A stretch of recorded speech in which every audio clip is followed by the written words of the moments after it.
گوئی اور دیکھنے سے محروم ایک بچی کی کہانی ہے جس نے اپنی مزدوری کے باوجود نہ صرف اعلیٰ تعلیم حاصل کی بلکہ اپنی ہمت و ولولے سے دنیا کے ہر اس انسان کے لیے مثال قائم کی جو کسی بھی چیز کو اپنی زندگی کی رکاوٹ سمجھتا ہے۔ یہ اس عظیم مصنفہ کی کہانی ہے جس نے نابینا ہونے کے باوجود اس کو دنیا کو دیکھا، بغیر سماعت کے سنا، قوت گوئی کے بغیر پوری دنیا میں اپنا پیغام پہنچایا۔ یہ وہ حیرت کدا ہے جسے انسان جتنا جانتا جاتا ہے اس کی بے یقینی میں اتنا ہی اضافہ ہوتا چلا جاتا ہے۔ اس کی ہر کامیابی بلا شبہ ایک عظیم کامیابی ہے جس کے پردے میں جانے کتنی بے بسیاں بے چینیاں چھپی ہوئی ہیں۔ بلند حوصلوں کی مالک اس بے مثال لڑکی نے ہر اندھیرے اور بے بسی کا ڈٹ کر مقابلہ کیا۔ اس کا روشن چہرہ دنیا کو فقط خوشی کے آنسو ہی دکھاتا رہا۔ اس کہانی کو پڑھنے کا مزہ تب آئے گا جب آپ چند منٹ کے لیے خود کو ہیلن کی جگہ رکھ کر زندگی کا تصور کریں۔ 2 سال کی ننھی سی عمر ہے، ابھی الفاظ تک ٹھیک سے بولنا نہیں سیکھے تھے کہ آواز سلب کر لی گئی۔ جب دنیا کو دیکھنا شروع بھی نہیں کیا تھا تو آنکھوں کی روشنی چھن گئی۔ اب نہ سن کے نہ ہی دیکھ کے کچھ سیکھ سکتی ہے۔ اس تصور کریں اسے کیسے کوئی لفظ سکھایا جائے، کیسے کوئی بات بتائی جائے، کس طرح سے کچھ بھی دکھائے بغیر سمجھایا جائے۔ ہیلن کی زندگی کے آغاز ہی میں ہر طرف اندھیرا ہی ہے، آواز نہیں ہے، ایک نہ ختم ہونے والی خاموشی، کوئی حوصلہ افزا الفاظ نہیں، کوئی زندگی کی مثال نہیں، بس گہری خاموشی اور لامحدود اندھیرے۔ ہم زندگی بھر لامحدود چیزیں دیکھ کر اور سن کر سیکھتے ہیں، ان گنت باتیں سوال کر کے سمجھتے ہیں۔ ہمارے سیکھنے کے سب سے بڑے ذرائع یہ 3 ہیں۔ جس کے پاس یہ ذرائع ہوں ہی نہ، اس کی زندگی کیسے زندگی ہے؟ اگر اس سب کے باوجود کامیاب زندگی ہے تو پھر کیسی بے مثال زندگی ہے؟ 27 جون 1880 کو امریکہ ریاست البات کے ایک قصبے میں پیدا ہونے والی ہیلن کیلر بھی عام بچوں کی طرح نارمل تھی، لیکن 19 ماہ کی عمر میں ایک خوفناک بیماری کے باعث نہ صرف نابینا بلکہ قوت سماعت اور قوت گوئی سے بھی محروم ہوگی۔ جب ہیلن تعلیم حاصل کرنے کی عمر کو پہنچی تو والدین اپنی بچی کے مستقبل کے لیے سخت پریشان تھے۔ ان کی خواہش تھی کہ کوئی معجزہ ہو جائے، ان کی بچی کی تعلیم کی کوئی صورت پیدا ہو جائے۔ اسی خواہش میں انہیں ایک ایسا مسیح گراہم بیل ٹیلی فون کے موجد کی شکل میں ملتا ہے جو انہیں خصوصی اسکول کا پتہ دیتا ہے۔ والدہ بچی کو لے کر پرینکس اسکول پہنچتی ہیں جو نابینا افراد کے لیے مخصوص ہے، جہاں اسکول کے ڈائریکٹر ان کے ملاقات کے ایک بلند حوصلہ 30 سالہ استانی اینی سیلمن سے کراتے ہیں جو اس کی استاد مقرر ہوتی ہیں۔ یہ استانی ہیلن کی زندگی میں انقلاب کی طرح داخل ہوتی ہے، اس کے گھر میں رہ کر اپنے منفرد انداز سے اس کی تعلیم کا باقاعدہ آغاز کرتی ہے۔ یوں ہیلن کیلر اس کی استانی کے درمیان 49 سالہ رفاقت کا آغاز ہوتا ہے۔ اینی گھر میں رہ کر ہیلن کی تعلیم کا حروف تجزیہ سکھانے سے آغاز کرتی ہے۔ ایلن ابتدا ہیلن کے ایک ہاتھ میں گڑیا پکڑاتی ہے اور دوسرا ہاتھ پر اس کے حروف لکھ کر اسے نام سکھانے کی کوشش کرتی ہے، پھر اس طرح ایک ہاتھ پر پانی گراتی ہے اور دوسرے ہاتھ پر نام لکھتی ہے، یہاں تک کہ یہ عظیم استانی انڈے سے چوزہ نکلنے تک کا عمل اسے ہاتھ پر محسوس کراتی ہے۔ اس طرح سے مشکل ترین تعلیم کا باقاعدہ آغاز گھر میں رہ کے شروع کیا جاتا ہے۔ 1 سال کے انتھک محنت کے بعد وہ اس قابل ہو جاتی ہے کہ باقاعدہ اسکول جا کر عام نابینا افراد کے ساتھ سیکھ سکے۔ لہٰذا 1888 میں وہ باقاعدہ اسکول جانے لگتی ہے جہاں اس کی ملاقات بہت سے نابینا بچوں سے ہوتی ہے۔ اس کے اسکول کے ماحول سے اس سے حوصلوں کو مزید بلند کر دیا۔ وہ ہاتھوں سکے لمس کے ذریعے باقی نابینا بچوں سے گہرے رشتے بناتی چلی گئی۔ ہیلن کی تعلیم کا دوسرا اور بریل کی تعلیم سے شروع ہوتا ہے۔ بریل ایک ایسی ایجاد ہے جس میں ابھری ہوئی تحریروں کو انگلیوں کے لمس سے محسوس کر کے پڑھا جاتا ہے۔ اس طرح بریل پر پن سے نقاط بنا کر نابینا افراد لکھتے بھی ہیں۔ ہیلن کے لیے بریل بہت مددگار ثابت ہوتی ہے۔ اس کی مدد سے ہیلن نے پڑھنا لکھنا سیکھنا اور باقاعدہ خطوط لکھنے شروع کیے۔ ہیلن کے خطوط ہی سے سب کو اس کی غیر معمولی صلاحیتوں کا اندازہ ہونے لگا۔ 1890 میں اس کی عظیم ٹیچر اینی نے ہیلن کو کچھ مخصوص مشقیں کروانی شروع کر دیں جن کی وجہ سے ہیلن انگریزی کے حروف تجزیہ کے مختلف الفاظ کی آوازیں نکالنے لگی، لیکن یہ اتنی دھیمی ہوتی تھی کہ صرف اینی ہی سمجھ پاتی تھی۔ ہیلن دوسروں سے بات چیت کے لیے لوگوں کے ہونٹوں پر اپنی انگلیاں رکھ کر بولنا سیکھی۔ اس کے چھونے کی حس اس میں مددگار ثابت ہوئی۔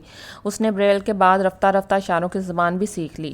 پرینکس اسکول میں 6 سال تعلیم کے بعد 1894 میں وہ اپنی ٹیچر کے ساتھ نیو یارک چلی جاتی ہے۔ 2 سال رہٹ ہوما سین ڈف اسکول سے تعلیم حاصل کرتی ہیں۔ 1900 میں ہیلن نے یونانی، لاطینی، جرمن زبانوں کے ساتھ ساتھ الجبرا جیومیٹری کے امتحان پاس کیے، ریڈ کلف کالج میں داخل ہو گئی۔ کالج کی مصروف ترین زندگی میں اس نے اپنی زندگی پہ کتاب the story of my life لکھی۔ 1904 میں 24 سال کی عمر میں وہ ریڈ کلف یونیورسٹی سے گریجویشن مکمل کرتی ہے۔ ہیلن انتھک محنت اور اپنی ٹیچر کی لازوال محبت کے بلے بوتے پر بالآخر پوری دنیا میں اچھی اسپیکر اور لکھاری کی حیثیت سے اپنی پہچان بنا لیتی ہے۔ کالج کی رسمی تعلیم کے بعد بھی وہ بریل کی مدد سے مختلف زبانوں میں کتابیں شوق سے پڑھتی اور ساتھ ساتھ لکھنے کا کام جاری رکھتی۔ ہیلن کو دوسروں کی مدد کر کے سب سے زیادہ خوشی محسوس ہوتی۔ اس طرح ہیلن نے خود کو رفع عامہ کے کاموں میں مشغول کر لیا۔ اپنی کتاب the story of my life میں وہ لکھتی ہے کہ میری زندگی کا سب سے خوبصورت دن وہ تھا جس روز مجھے میری ٹیچر ملی۔ وہ کہتی ہے کہ میں اپنی اس ٹیچر سے میں نے سیکھا کہ پرندے، پھول اور میں خوشی کے ساتھ ہیں۔ یہ میری ٹیچر کی ذہانت اور ہمدردی، پیار کا انداز تھا۔ تمام مشکلات کے باوجود تعلیم کا پہلا سال ہی بہت خوبصورت بن گیا۔ ہیلن نے اپنی ساری کوششیں اپنے ہی جیسے دوسرے افراد کے لیے وقف کر دیں۔ وہ ذاتی طور پر لوگوں کی رہنمائی کرتی اور انہیں زندگی کا مقاصد سمجھاتی۔ وہ نابینا افراد کی بے شمار تنظیموں کی باقاعدہ رکن تھی۔ دنیا بھر سے انہیں خط وصول ہوتے تھے جن کو وہ باقاعدگی سے جواب دیتی۔ ان کے خلوص اور محبت کی وجہ سے ان کے دوستوں کا حلقہ بہت وسیع ہو گیا۔ وہ فطرت کو قریب سے دیکھنا پسند کرتی تھی، اس لیے شہر سے زیادہ دیہات کو ترجیح دیتی۔ وہ ایک باہمت اور دلیر خاتون تھی جنہوں نے تمام عمر مایوسی کو قریب نہیں آنے دیا۔ ہیلن نے اپنے عزم اور ہمت سے پوری دنیا کے لیے مثال قائم کی۔ آج بھی وہ دنیا بھر کے خصوصی افراد کے لیے رول ماڈل کی حیثیت رکھتی ہیں۔ ہیلن نے اپنی کامیابی کو خود تک محدود نہیں رکھا۔ انہوں نے 1924 میں امریکن فاؤنڈیشن میں فار دی بلائنڈ میں شمولیت اختیار کی۔ 40 سال تک اس تنظیم کے چندہ بھی اکٹھا کرتی رہیں۔ وہ اس کے علاوہ دنیا بھر میں موجود بے شمار تنظیموں کی اعزازی ممبر تھی۔ انہوں نے اپنی ٹیچر کے ساتھ 40 ممالک کا سفر کیا، اپنی زندگی میں 12 مشہور کتابیں، بے شمار مضامین لکھے۔ انہوں نے محض 11 سال کی عمر میں دی فاسٹ کنگ شارٹ سٹوری لکھی اور 22 سال کی عمر میں اپنی خود نشوس حیات دی سٹوری آف مائی لائف نے انہیں شہرت کی بلندیوں پر پہنچایا۔ 14 ستمبر 1964 کو امریکہ صدر نے انہیں صدارتی ایوارڈ فار فریڈم سے نوازا، جو کہ امریکہ کے 2 اعلیٰ ترین اعزازات میں سے ایک ہے۔ قارئین کے لیے یہاں ہیلن کے ایک انٹرویو کا ترجمہ پیش خدمت ہے جس میں سیکھنے والے ہر انسان کو بہت کچھ مل سکتا ہے۔ ہیلن کے جذبات، خواہشات جو صرف 3 دن کے لیے قوت بصارت کے طلبگار ہیں، پڑھ کر ہی دل پیس جاتا ہے۔ اس مختصر انٹرویو کو پڑھ کر دل خود بخود اللہ کا شکر بجا لائے گا۔ اس ذات کے عظیم نعمتوں کا آپ کو صحیح معنوں میں احساس ہوگا۔ میں نے اکثر سوچا کہ اگر انسان سے کچھ دنوں، کچھ لمحوں کے لیے سماعت اور بصارت لے لی جائے تو یہ اس کے لیے رحمت کا باعث بنے گی۔ اندھیرا اس بصارت کی قدر کرنا سکھائے گا، خاموشی آوازوں کی خوشی کا درس دے گی۔ اکثر میں نے اپنے بصارت والے دوستوں کو آزمایا کہ وہ کیا دیکھتے ہیں۔ ایک دفعہ میں نے سیر کر کے واپس آنے والے ایک دوست سے پوچھا، آپ نے کیا دیکھا ہے؟ تو اس نے جواب دیا، کچھ خاص نہیں۔ میں نے خود سے پوچھا، ایسا کیسے ممکن ہے کہ 1 گھنٹے سیر کے باوجود بھی نوٹ کرنے کے قابل جنگل میں کچھ بھی نہیں تھا؟ میں جو دیکھنے سے قاصر ہوں، سینکڑوں چیزیں صرف چھو کر ہی محسوس کر لیتی ہوں۔ میں ننھی کونپلوں کی تلاش میں شاخوں کو چھوتی ہوں جو گہری سردیوں کے بعد بہار کی آمد کا پہلا اشارہ ہے۔ عام طور پر جب بہت خوش ہوں تو میں آہستگی سے کسی چھوٹے درخت پر ہاتھ رکھ کر پرندے کے گانے کی تھرتھراہٹ محسوس کرتی ہوں۔ اس وقت میرا دل رو پڑتا ہے ان سب چیزوں کو دیکھ سکنے کی خواہش کی وجہ سے۔ اگر میں صرف چھوٹے سے اتنے لطف اندوز ہو سکتی ہوں تو ان سب کو دیکھنا کتنا پرکیف ہوگا۔ تو میں تصور کیا کہ میں کیا دیکھنا چاہوں گی اگر مجھے 3 دن کے لیے آنکھیں عطا کر دی جائیں تو۔ پہلے دن میں ان لوگوں کو دیکھنا چاہوں گی جن کی رحمت دلی اور ساتھ کی وجہ سے میری زندگی اتنی خوبصورت۔ میں نہیں جانتی کہ روح کی کھڑکی جسے آنکھ کہتے ہیں، اس کے ذریعے ایک دوست کے دل میں کیسے جھانکا جاتا ہے۔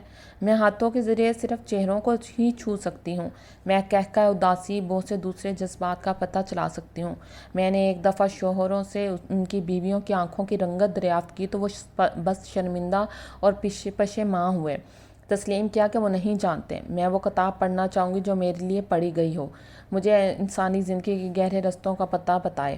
دوپہر کے بعد میں جنگل کی سیر کرنا چاہوں گی، اپنی آنکھوں کو کائنات کی خوبصورتی سے مصور کرنا چاہوں گی۔ میں رنگدار غروب ہوتے سورج کی عظمت کو سلام کرنا چاہوں گی۔ اس رات میں سو نہ سکوں گی۔